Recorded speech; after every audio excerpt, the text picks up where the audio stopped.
Greetings from Tokyo, my dear friends. This is Daisuke, and I very much hope that this video finds you well and in very good spirits wherever you are in the world. And today, if you don't mind, I would very much like to continue on with our journey, our discussions, our discoveries, and our explorations with respect to the recent releases made by the Criterion Collection during this year of 2022. That brings us to that release which has been designated by Criterion at spy number 1158, and it is a work which is described as being from the year 2021, and the name of the filmmaker is Jane Campion, and the name of this work is The Power of the Dog.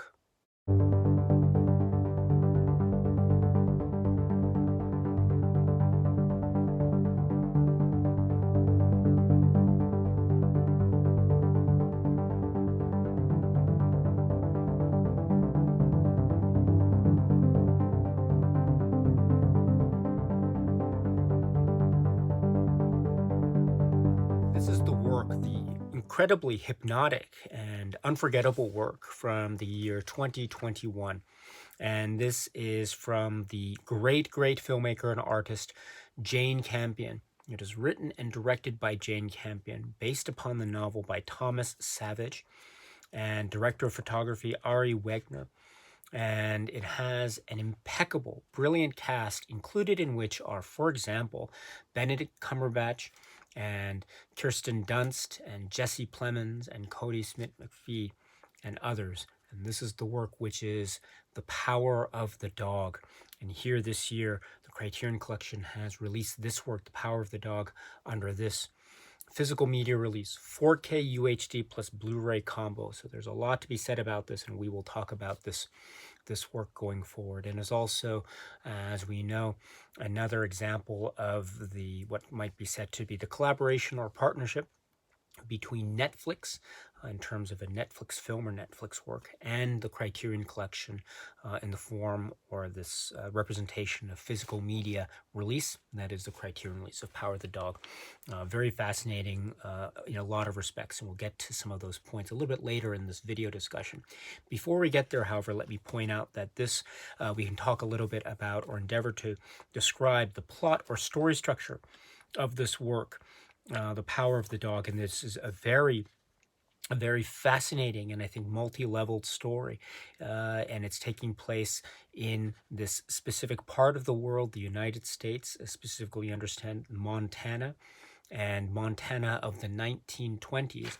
And during this time and this space and time, this area, this environment, could be said to be a part of the frontier of the United States in terms of settlements, in terms of making new life, in terms of trying to establish one's own way, one's sense, and also establishment of community. Again, in the backdrop or the context of the frontier, the United States frontier, Montana in the 1920s. And specifically, we have, in terms of a character or set of characters and community, we meet, for instance, the character of Phil, and this is Phil very powerfully portrayed by Benedict Cumberbatch, and also his brother George, and this is portrayed also with such brilliance by Jesse Plemons. And there seems to be a relationship between them, sibling relationship, although one can sense from the immediate start of the film that maybe the relationship is maybe some parts easy, other parts uneasy. There might be a set of complex dynamics that are at the core of this brother-to-brother relationship. But in any event, this relationship set against the backdrop of the frontier in the 1920s brings them to meet the characters of the Rose character. This is the another very key character portrayed by Kirsten Dunst, and Rose's son, Peter. And this is Cody Smith-McPhee's character. And so these characters cross paths against this backdrop. And already we see a number of various, say, fireworks, dramatic dynamics that are engaged with and that are set off in a way that really makes for quite a cross-section dramatic tension and interest and a sense of engagement going forward. So first of all, we have this almost very charismatic and mysterious, and on other measures very rough and very rude and very brutish, seemingly brutish character of Phil, the Benedict Cumberbatch character. And we see him again in his reactions or his relations with his brother.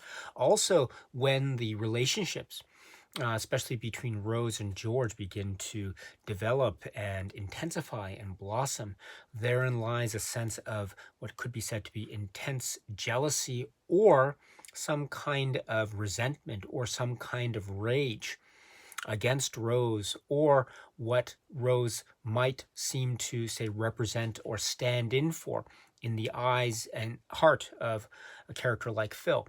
And so this brings into the fore a sense of the almost rough-natured and perhaps even quite confrontational nature, and perhaps even frightening and scary nature of a character like Phil, especially in the face of his relationship with his brother, and also in the face of his relationship with Rose, which is also taking its turn when we think about the blossoming relationship between George and Rose, which brings us to another very fascinating aspect, which is this relationship, because we see differences, similarities, but also differences between the brothers, and we see that that maybe comes out in the way in which George reacts to Rose and vice versa. And so there is, while we have on one side of this character dynamic coin of this film, we have maybe a sense of the rough and the quite almost brutal confrontational aspect. We also have this area of sensitivity and passion and emotion, and a type of intimacy or a yearning for intimacy that we see blossoming between these two characters, Jesse Plemons and Kirsten Dunst's character, respectively. And so that provides, I think, a really rich and quite maybe seemingly varied or various type of dramatic atmosphere or sense of atmospheres that really occupy this film in a quite direct way. Now, also we have, in terms of characters, we have Rose's son, and this is Peter. Now, Peter has a very fascinating relationship with, say, George, and then also Rose, his mother, and then in turn, therein lies, I think, a really fascinating dramatic turn or a dramatic wrinkle, as it were, because there is also this way in which Phil, Benedict Cumberbatch, forms a bond with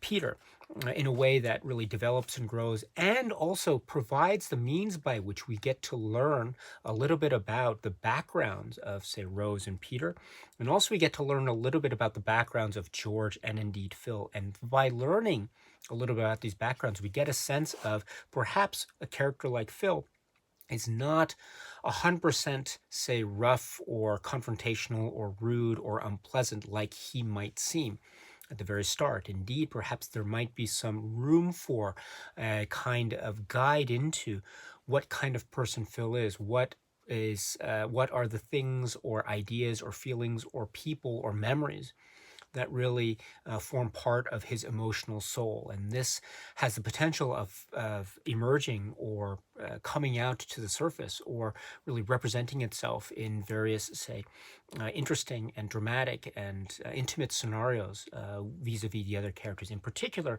the relationship that's forged between Peter and Phil, the Cody Smith-McPhee character and the Benedict Cumberbatch character, respectively. And so this, I think, forms, I think, a wonderful myriad of character dynamics that bring us through many aspects of this work. Now, it is not all a sense of, say, type of emotional, say, satisfaction. There's also a lot of unpleasantness.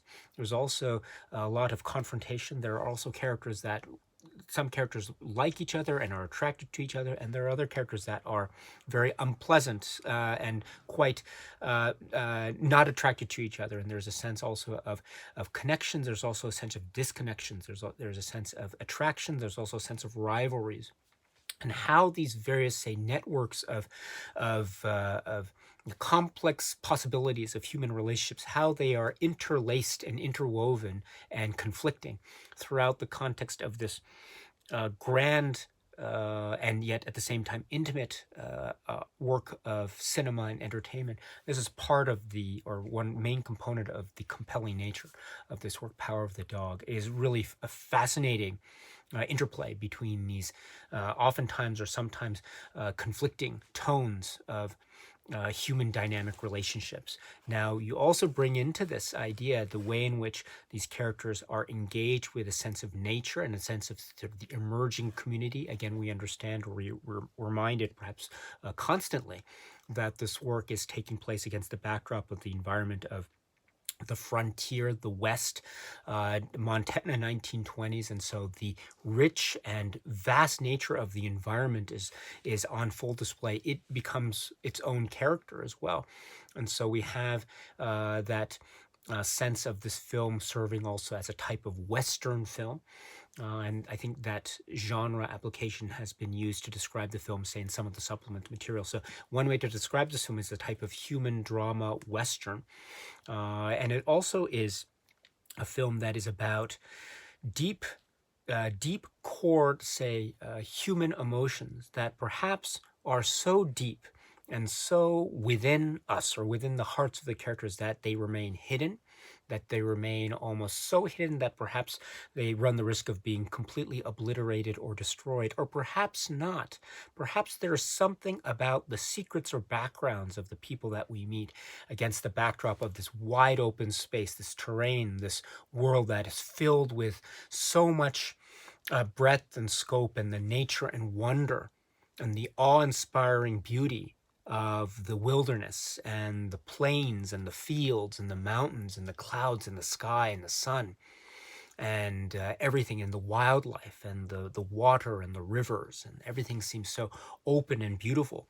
And yet this also forms a fascinating, say, contrast with how some of the characters that we meet might be facing a sense of enclosed emotional space, things or feelings that are so hidden that they, as I say, run the risk of being completely obliterated or destroyed, until perhaps there might be those persons or persons that they encounter over the course of the film that might, one might say, awaken certain memories, or be witness to certain expressions of human emotion and desire. And indeed, it's this back and forth between majesty and grandness and the close-knit, intimate personal spaces that I think forms part of the dialectic, or part of that clash or collision of a dramatic nature in a purposely poetic way that forms part of the basis of the success of a work like The Power of the Dog, because we see contrasts.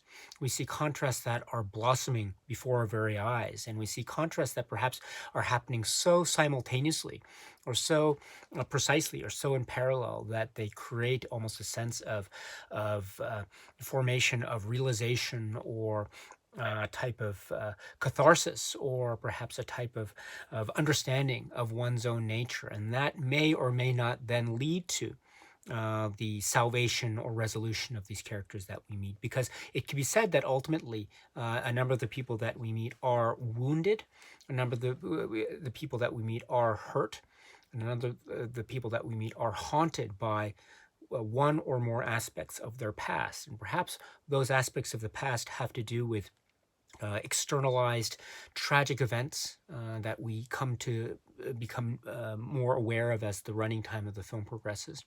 And or we might understand that maybe it has something to do with the society, or the societal norms, or generally accepted rules, so to speak, that form part of this community, and how that may or may not in turn affect how people relate to each other and also identify with themselves. And that sense of relation and identity has also to do with a type of emotional salvation or resolution, or lack thereof. It also has to do with one's sense of self, one's sense of connectivity, one's sexuality, one's feelings of intimacy and emotion, or lack thereof, and how this is expressed, and whether that expression will find some kind of fruition or not, whether that sense of the ability to express oneself will find a sense of salvation or not. This is, I think, one of the great mysteries of the film. This is what brings us to the tension that leads us to the conclusion or conclusions of this work. and how this work then leads to further maybe exploration or understanding or questions about, again, the nature of or the relationship between the individual and the outside world, or one person and the environment writ large, and how something as grand in scope as this wonderful, majestic setting, as beautiful as it is, gives way to a sense of awe and inspiration. It also reminds us just how alone and just how solitary we might indeed find ourselves, again, set against the examples of the very memorable characters that we meet. And it's the challenge against this solitary nature, against this feeling of loneliness. It's trying to combat this loneliness. It's trying to maybe make connections, however one can, even in a desperate way, and even in a way that might make us seem almost helpless and totally exposed to risk and hurt and deflation and rejection. Still, all the same, it is this feeling of wanting to fight the loneliness or the solitary feel that one feels, again, one alone in the vast nature of the wilderness.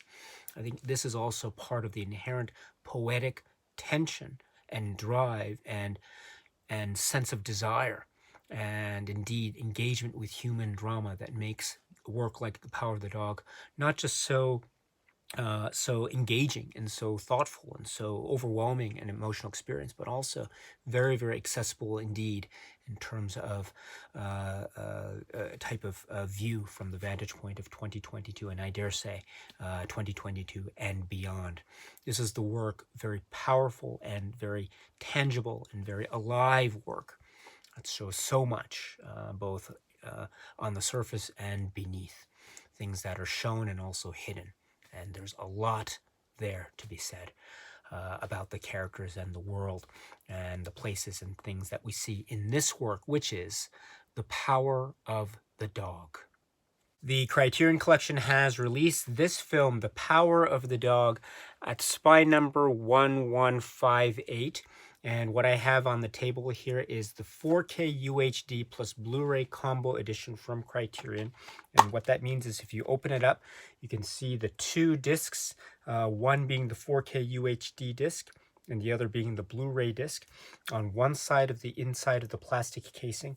On the other side would have the place where the booklet or the fold-out insert would be housed. And for purposes of today's video discussion, I have removed that fold-out insert, and we'll talk a little bit about its contents somewhat later in this video discussion. But first up, let's talk about the presentation or the transfer. This is described as being a 4K digital master approved by director Jane Campion with Dolby Atmos soundtrack. That's how it's described on the back of the plastic casing.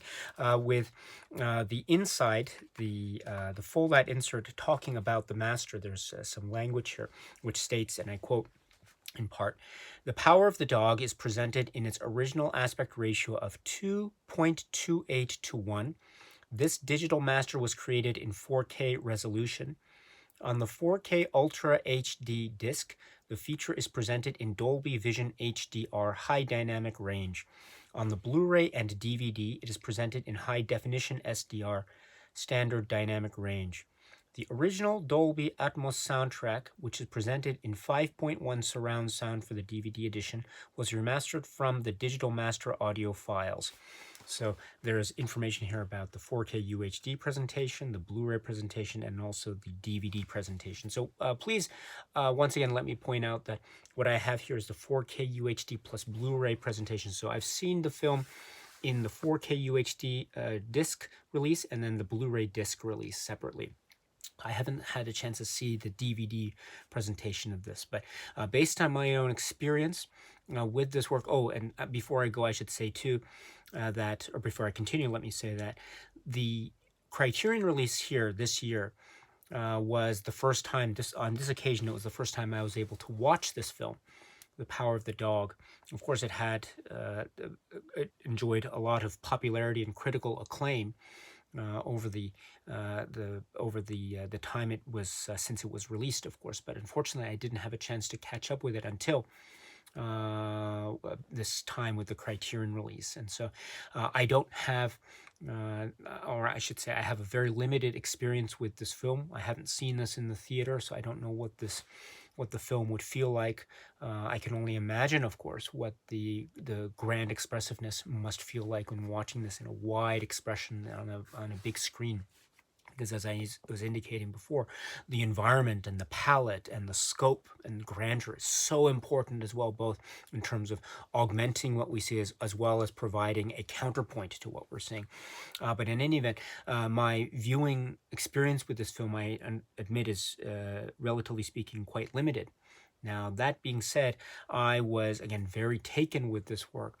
I saw this in the 4K UHD format, and it was grand, and it felt so direct and so immediate. There was a way in which the background, it felt so, how shall I put it? There's a way in which there's a sense of crispness. There's a way in which the characters in the foreground seem almost to be blending into the background. But I say blending not in a way that seems to blur the lines, but rather still respects the various spaces that we see. I get that feeling when I watch this. And it also has this immediacy about it. That I think suggests at the same time a feeling or suggestion of the times in which this film is taking place, the almost a sense of, for lack of a better phrase, a type of poetic antiquity on the one hand, but also a sense of immediacy that is very suggestive of a kind of modernity. And I really get a sense of that in terms of how shots are framed, how things look, the photography, the way that sunlight hits. There's a way that it has, there's a way that sunlight seems to be registering on, for purposes of this presentation. It doesn't give the sense necessarily of a sense of tinged nostalgia as much as it is like a direct sun ray into the soul, in a manner of speaking. And so I find that to be very pronounced in this, in the way that it looks. And when I watch the Criterion release, both in the 4K UHD disc and then also on the Blu-ray disc separately, I felt that that feeling was preserved and enhanced, and I was really absorbed in it.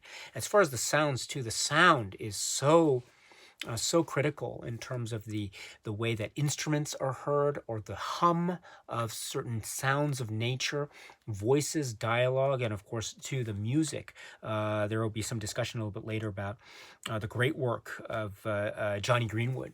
And so that the way in which the music is integrated into the score, as well as how certain instruments play up, because instruments are very important as a type of theme, also as a type of plot point or plot points of this film. So the sounds are very startling and quite vivid and dynamic, and so it was great to be able to hear that sound on the soundtrack presentation for this. So overall, I was very impressed with this. I was so overwhelmed. I was in awe of this.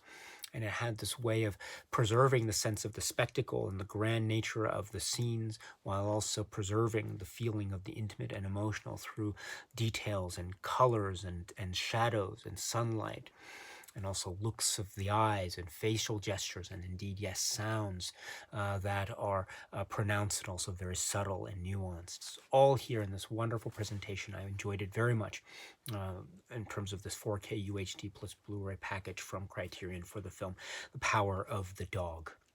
Now, the Criterion Collection has released this film, The Power of the Dog, with a number of supplements that are part of this overall package. So what are those supplements that we can find included with this? A number of them can be said to be Netflix-produced supplements. We have the Netflix logo appearing, or sometimes in the corner of the screen, or whatever the case may be. They're very fascinating, and they add, I think, further possibilities in terms of further points of exploration regarding this work, The Power of the Dog. The first of the supplements is described as being behind the scenes with Jane Campion. And this is approximately 17 minutes. This is described as being from 2021. I think this is also a Netflix-produced type of supplement. And we see a lot of behind-the-scenes footage, or a lot of shots of the film being shot on location or within certain, say, interiors, etc. with the cast and crew and actors and writer, director, etc. And we also hear on the voiceover type of excerpts or interviews or comments from Jane Campion herself. And among the comments that she makes are, for instance, how she engaged with the book for the first time. She mentions, for instance, how she read the book and she found it so powerful and absorbing. She didn't necessarily read it or seek to read it in order to try to find a new film project per se, but she read it because she wanted to read it in her own, say, personal, private time. But that after reading it and finding it so powerful the way that she did, and it ended up being part of the journey that led to the creation of this film, The Power of the Dog, in her artistic hands and capabilities. So she also speaks too about some of the descriptions of the work, particular some of the character descriptions, which is an interesting thing too. We'll get to a character description of another character a little bit later in a separate supplemental discussion. But here, for example, Jane Campion speaks about the character of Phil, the very crucial key character, one of the main characters, protagonists or antagonists, depending on how one views this film, I suppose, of this work, as portrayed by Benedict Cumberbatch. And talking about the way in which this character is written, and also how this is forming the basis or foundation for how the character lives and breathes and exists within the world that is created within the scope of this film, The Power of the Dog. And I love what Jane Campion refers to here about a character like Phil being both in the past and in the present, but that separation or that delineation actually has with it a very strong separation. And that strong separation leads to some very, I think, pronounced consequences as far as his character goes, as well as what happens to his character over the course of the film, it could be said. So as she describes it here, things about things or memories of events or actions that happened in the past. And we understand that Phil, again, I don't want to go into too much detail here, but I understand that Phil is a character that has a lot of things, a lot of memories, a lot of events that happened, or a lot of people that he has met, for example, in the past, while he is living or engaging, or perhaps not engaging, as the case may be, with things in the present. That has to do with the way he interacts with people. That also has to do with his sexuality, as Jane Campion puts it. And that is a very key component to part of his, say, the drama of his specific, say, a character arc over the course of this film, or one of the key aspects that's explored by Jane Campion and company here, Benedict Cumberbatch. And so there's also this idea of dreaming, and there's this interesting way that dreams are intersecting into this world of The Power of the Dog. And also this gives rise to this notion of the real rough and harsh nature of Phil in a lot of respects. And again, I know I want to preface that the character is much more than this, but this is also a very pronounced component of Phil's character, I think very acknowledged by everyone who's speaking and who's participating in this film.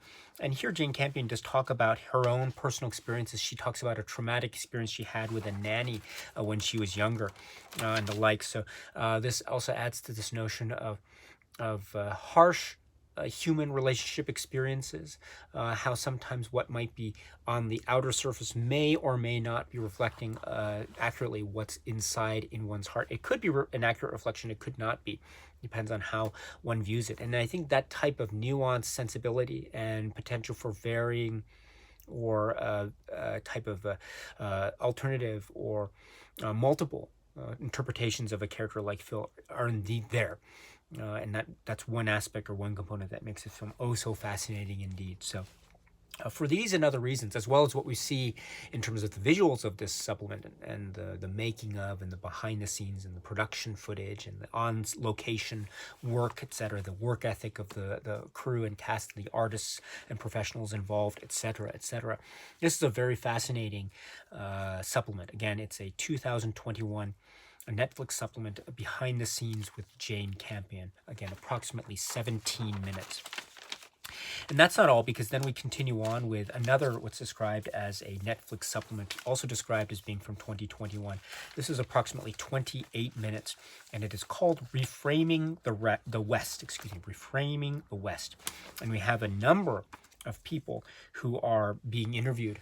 Again, it could be said as being like a behind-the-scenes making of documentary. It could also be seen as some promotional or marketing material for this film, like an extended trailer, in a manner of speaking. That's 28 minutes. So there are a lot of comments that I think go into a certain degree of depth, but also withhold some information, again, for purposes, I think, for showing people who might not necessarily be seeing this film yet. So as a way of enticing or marketing this film for potential new audiences. That's my sense anyway. So it has that type of feel to it, which is perfectly fine, perfectly legitimate. But also at the same time, there are a wide variety of interviews done with many people on the cast and crew that makes it also very worthwhile indeed. So for example, we have, for example, interviews with Jane Campion herself, Tanya Skachin, producer, also Benedict Cumberbatch is talking, Kirsten Dunst, Jesse Plemons, Cody Smith-B, Ari Wegner, the director of photography, whose role is so crucial here, as well as some of the other participants on the cast and crew, for example, Peter Scriberas or Christy Cameron, editor and costume designer, respectively, Noriko Watanabe, makeup artist, Robert McKenzie, supervising sound editor, etc. And a number of other producers and the like, as well as I mentioned before, Jane Campion, who's also featured. And here we have a number of these interview participants talking, for example, about their interaction with the book, the Thomas Savage novel, or the story, as a type of lived-in story, a lived-in experience. And Jane Campion Company also recognized that there might have been some autobiographical or biographical elements intertwined. In other words, there's such a psychological complexity that has a sense of being so understood by the author, that it feels something that was almost in many ways a lived-in experience on the one hand, while also being a tale of the frontier, the West, 1920s. And also this story about power. It's described by some as being a story about, say, authoritarianism. It's also a story about exploitation or exploration of masculinity, also femininity, also misogyny from a certain degree. Also this idea of exploration of loneliness and the hidden. Now this is also very key, the way in which loneliness and solitude are contrasting, or maybe not so contrasting, again, depending on your interpretation, interacting with the wide landscape of Montana of the 1920s. Also, there's this idea of the exploration of dominance, the nature of narcissism, which I thought was a fascinating phrase.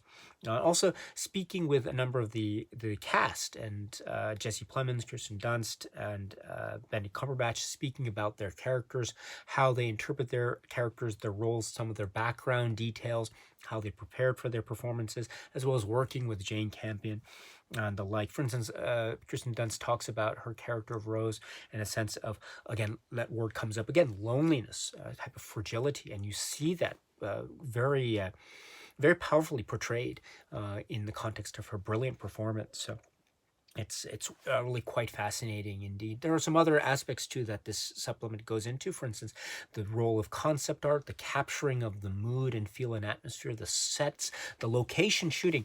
This is set in Montana in 1920s, as we know, but this supplement, as well as other parts of the supplemental package of this release, lets us know that this was actually shot in New Zealand. It was shot in New Zealand, but New Zealand is being shot in order to tell a story that is taking place in Montana. So this is very fascinating as well, the way in which we have this wonderful use of nature and environment for purposes of telling this very powerful and at the same time very emotional and intimate story. And this also leads to a discussion of the photography, the director of photography's role, Ari Wegner, and her brilliant collaboration with Jane Campion here. And also concept art in relation to the clothes and the fashion, and how this too has a way of showing us a little bit of the interiors of the characters. I mean, Jesse Plemons' character is mentioned, or Kirsten Dunst's character is mentioned, Benedict Cumberbatch's character is mentioned, as almost not necessarily caring about what people might think of it, just being in the moment in a manner of speaking. But at the same time, perhaps it is also, quote unquote, hiding something of some feeling or feelings underneath. Who knows? But for these and other reasons, yes, this is really another great and fascinating supplement about putting a spotlight on this fascinating work. This is called Reframing the West. Excuse me. Let me say that again. Reframing the West. This is described as being from 2021, approximately 28 minutes. And then that's not all, because then we have another supplement, again described as being from 2021. This is approximately 23 minutes, and this is called The Women Behind the Power of the Dog. And we have a filmmaker, artist, and moderator of this discussion, Tamara Jenkins, and she's speaking in this room, in this very casual and intimate setting, with Kirsten Dunst and Ari Wegner and Tanya Sakachin, who's the producer, and also Jane Campion, and they're sitting around this table and on sofas, chairs, and just talking in this lovely, intimate, casual chat about their various roles, meeting each other. Tanya Sakachin recounts early on in this, for instance, how she met Jane Campion for the first time reading one of her scripts and being so overwhelmed and moved by it. And that led to her wanting to meet Jane Campion, and then ultimately being able to work with Jane Campion on projects such as The Power of the Dog. And also working the relationship between Jane Campion and Ari Wegner, and the look and the feel of the film. It is called The Women Behind the Power of the Dog. So Jane Campion and others here, they do speak about the roles of, say, for instance, Jane Campion does speak about the roles of female directors, and what she and Ari Wegner and Tanya Sakachin and others, they describe their own experiences in the industry, and they acknowledge that they might have encountered certain limitations, and how they tried their best to overcome certain limitations that they might have experienced over the course of their careers in the industry. So this is also a very fascinating aspect of this discussion. Also, I mentioned to Kirsten Dunst. Kirsten Dunst is talking about her role working with Jane Campion, working with the other artists here, her reaction to the film when she saw it in the complete form for the first time, seeming utterly, utterly fascinated and utterly overwhelmed by it in a remarkable way. And her performance is brilliant, by the way. And she speaks to about a number of things about her character of Rose. For example, she speaks about how Jane Campion, she speaks about how the character was portrayed or written by Thomas Savage versus how it was portrayed or written or handled by Jane Campion. And she mentions how there might have been a number of things that were left, say, unsaid or unspoken or unwritten with regard to how the character is portrayed in the book versus how Jane Campion really was able to give a certain sense of, say, what were those things that were unspoken, what were those things that were maybe not directly mentioned in the book. And indeed, there's a lot of ambiguity as well, which we'll talk about when we speak about another supplement in this work. With the discussion with Annie Proulx. We'll get to that a little bit later, but there is a sense of ambiguity. And I think that shines through, or it gives the opportunity for the performers and actors like Kirsten Dunst to provide a wide range of possibility and interpretation. And she does with this character of Rose. It's, again, such a crucial role. And in many ways, too, she acknowledges kind of a difficult role because she acknowledges how the type of fragility or psychological fragility, or the nervousness, or the lack of confidence in manner of speaking of the character could be said to be things that she could relate to using various points of her own life. And I thought that was a very very enlightening and quite a powerful moment in this conversation, which has a lot of powerful moments, I should say. So this is the supplement, which is called The Women Behind the Power of the Dog. It's a roundtable discussion. It's a lovely discussion, conversation. It's approximately 23 minutes from the year 2021. And then that's not all, because then we have more supplements. The next being, it's called Anatomy of a Score. And this is described also as being from 2021. This is approximately 13 minutes. And we hear the voices of Jane Campion. This time we also hear Johnny Greenwood. And Johnny Greenwood's contribution to this film is momentous. It's unforgettable. It's so required. It's part of the feel and the atmosphere. It's the music. So both in terms of the diegetic and non-diegetic. So it's in terms of what we hear in the world of the film, and also what is applied in terms of soundtrack. And so this double layer is, of course, very important in terms of establishing mood and atmosphere, and also establishing specific plot points, especially laying out some of the plot and character dynamics of certain characters, such as Phil, such as Rose, etc., and the instruments and the instrument playing, etc. So we have the discussion of Jane Campion's impressions of Johnny Greenwood, wanting to work with him, and Johnny Greenwood's impressions of working with Jane Campion in this wonderful setting, this wonderful way. And there's also some very fascinating and precise discussion points about the use of specific instruments as well. And there are some interesting and quite unexpected uses of instruments that Johnny Greenwood and Jane Campion do acknowledge, and the way that sounds are used in an unexpected way from instruments, again from an unexpected but very highly artistically satisfactory way. That also serves a type of augmenting or embellishing of a lot of the themes and character arcs of the film, specifically or in particular, for example, of the character of Phil, the Benedict Cumberbatch character. So for these and other reasons, we have another great supplement here, again described as being from 2021, Anatomy of a Score. That's not all, because then we have the supplement, which is a supplement which is described as being from 2022, and it's approximately 13 minutes. And this seems to be a supplement which is a Criterion Collection produced one. It's a one-on-one interview discussion with author or writer Annie Proulx. And here she is speaking about Thomas Savage and the book, the work upon which this film, right, The Power of the Dog, right, the basis for this work, The Power of the Dog. And so Annie Proulx talking about her experiences with discovering the work of Thomas Savage for the first time, also in relation to her discoveries vis-a-vis her own writings. Brokeback Mountain is mentioned, and she mentions it here specifically as well, and how there's a sense of a way in which she really recognized a lot of the powerful themes and identified with a lot of the powerful themes and of the Thomas Savage work. This idea of aching, solitary angst is one of the phrases. Emptiness, a hollowness in a way, which I think is so apropos when we especially think about how that could be applied to a number of the characters that we meet, George, Phil, Rose, etc. Loathing or self-loathing.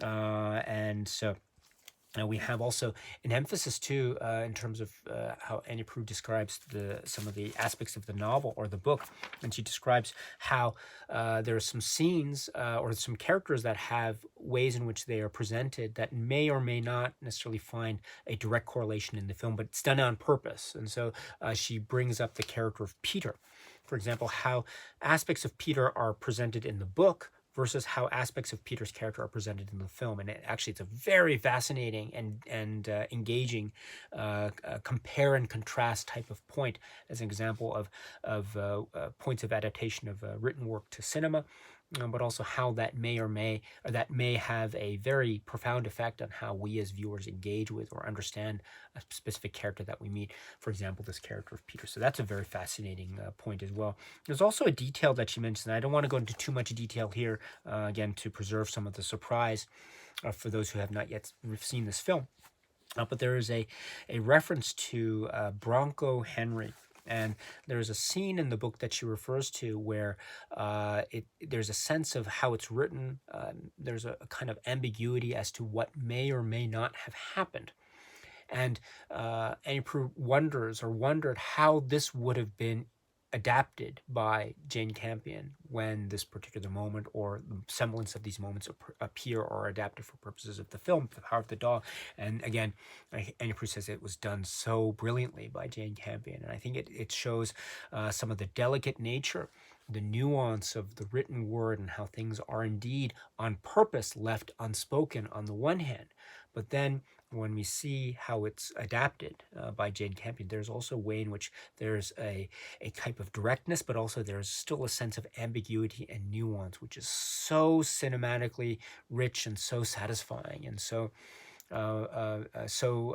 setting the stage for potential rewatch and rewatch and yet more rewatch and interpretation and another interpretation, yet another interpretation, etc., etc., etc. So I think that was a great example that she says here. It's a great, great one-on-one discussion here from Criterion with Annie Proulx, approximately 13 minutes, described as being from 2022. Please check it out if you can.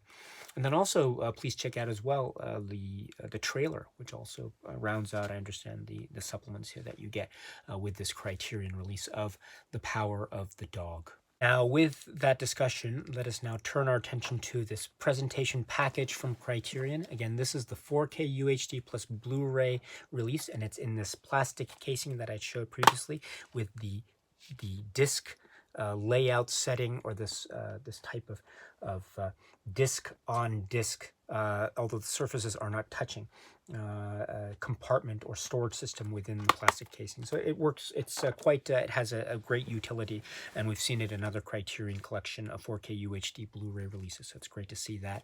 As far as this cover art design, I think this is wonderful. This is depicting, or it's a type of interpretation of a shot or an angle or a particular moment in the film. It is very, very wonderful indeed. And indeed, I would say that I understand this moment in the film occurs and there's a certain flow or ebb and flow of the atmosphere and the essence of the scene. But the way that it's depicted here, it preserves that essence, I would say, but also turns it and creates a potentially different interpretation of how to look at that same moment. So I found that to be very startling indeed. Wonderful, wonderful job here with this cover art design, and indeed the art which is carried over into the fold out, which is right here. There's great depictions of these characters. The art is credited to art director Sarah Habibi, Eric Skillman, illustration Greg Ruth, designer Eric Skillman. And I should point out to the previously there was some months back there was a release of another great Jane Campion work, which is called The Piano, and so we have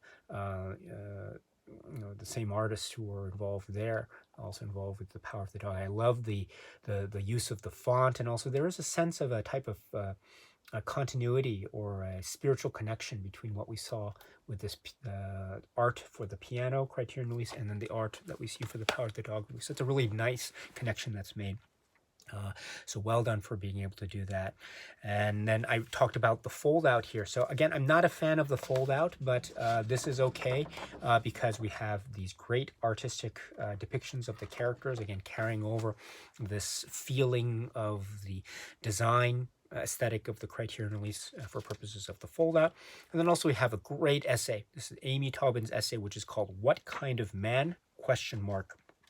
And much like with other essays, I strongly recommend or suggest that you watch the film first, and then after you've seen the film, you can read this wonderful, so rich, so informative, well written, so easy to follow, and so well written, but at the same time packed with so much information and so much consideration of what the film means and how it acts and how we can read it and possible interpretations and the context of the film and Jane Campion's work and filmography and the many of the things, Thomas Savage's work, etc. So well done. This is a great essay. So please check this out if you can, which is called "What Kind of Man?" And so, my dear friends, this is a discussion, or this has been a discussion of the Criterion Collection release of The Power of the Dog. Once again, let me say in conclusion that it was my ability to watch this film, or to discover this film for the first time, and so I was very overwhelmed by it, and I saw it a number of times because of the 2 discs, but also it was a means or a way by which I could then try to engage with it even more. And indeed, this Criterion presentation, or this release, makes it so alluring and makes it such an attractive proposition indeed to want to revisit this film time and time and time again. What a great release of a great film. This is the work by Jane Campion. That is The Power of the Dog. Okay, my dear friends, so that's it for now. And so until we meet again, please be happy and healthy and well. And please keep on watching a lot of great, great, great movies. So until we see each other at the next video, stay strong, stay safe, and cheers.